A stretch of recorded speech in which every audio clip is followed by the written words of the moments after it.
Let's discuss the economic rights of the woman in Islam. Islam gave women the economic rights 1400 years ago, 1300 years before the Western world. When the Quran was revealed at the advent of the Prophet Muhammad, any adult woman, whether married or unmarried, she was allowed to own or disown the property without the permission of anyone else.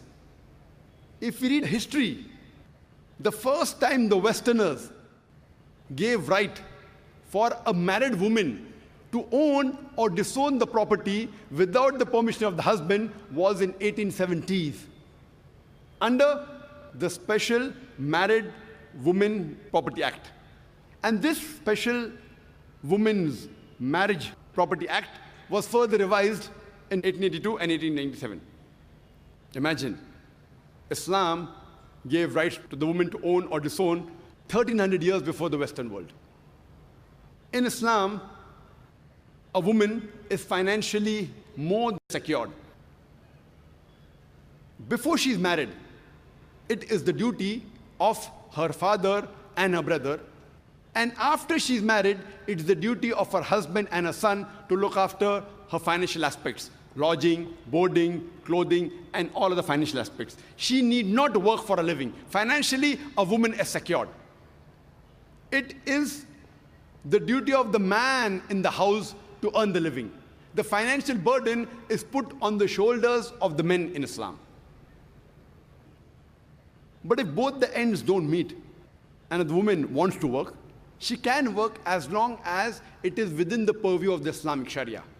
She maintains the hijab, and she follows the Quran and Sahih Hadith, because there's no verse in the Quran which prohibits a woman to work as long as it is not against the Quran and the Sahih Hadith. There are many professions which are prohibited for the woman. Those professions which exhibit the body, for example, modeling, acting, dancing, all these professions, they are haram for the woman. It's prohibited. Furthermore, there are many professions which are prohibited for the women as well as the men. For example, working in alcoholic bars, working in gambling den, doing dishonest business, cheating, bribing, all these are prohibited for both men and women. There are many professions which are noble, and we want the women to do. They can work in places which have got segregation of sexes, where the modesty is protected, where the hijab is maintained. They can take up noble professions such as teaching. They can become nurses and doctors. If I want my wife, my mother, my daughter to maintain a hijab but natural, we should make our women folk, some of them, as doctors. But if we analyze in Islam, the woman is financially secured. She need not work for a living. It's the duty of the man to look after the financial burden. Before she's married, as I mentioned, it's the duty of the father and the brother. And after she's married, it's the duty of the husband and the son to look after her lodging, boarding, clothing, and all financial aspects. She need not work. But if she works, and if that work is within the purview of the Islamic Sharia, then whatever she earns, she need not spend on the family. She can keep it for herself. That's her right.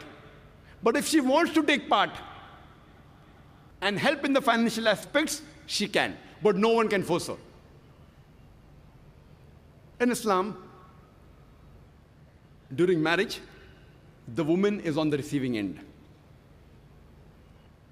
The Quran says in Surah Nisa, chapter number 4, verse number 4, وَآتُوا النِّسَاءَ صَدُقَاتِهِنَّ نِحْلًا, that give to the woman in marriage a dower as a gift. In Indian culture, where we live, it is the opposite. It is the woman who gives dowry to the would-be husband. In Islam, it's opposite. It is the man who gives to the would-be wife maher, a marital gift, a dower. In Islam, to demand dowry from the would-be wife is haram. It is prohibited. Demanding directly or indirectly, both prohibited. You can't tell the parents of the would-be bride that my son, he likes to travel in a Mercedes car. Giving an indication, I want a Mercedes car for dowry. You know, my son, he likes to live in a 3-bedroom apartment. Giving an indication that you want a 3-bedroom apartment for dowry. Demanding dowry directly or indirectly is prohibited in Islam. If willingly, if the parents of the girl, the bride, want to give some gift to the daughter, there's no problem. But you cannot force or cannot ask or request directly or indirectly. It is prohibited in Islam. So if you analyze in Islam, the women, they're on the receiving end during marriage.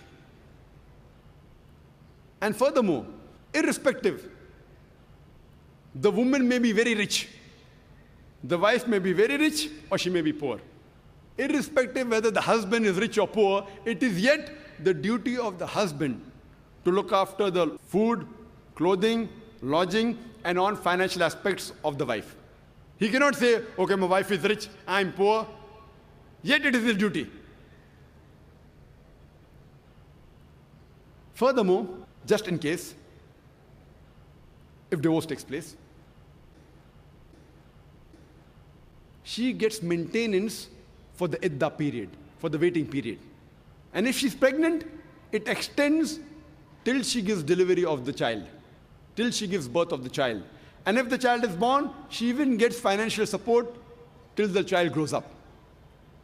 Furthermore, in Islam, a woman even inherits. In many religions, the woman is not allowed to inherit. She does not have any share in the property left behind by her family members. But in Islam, the woman inherits.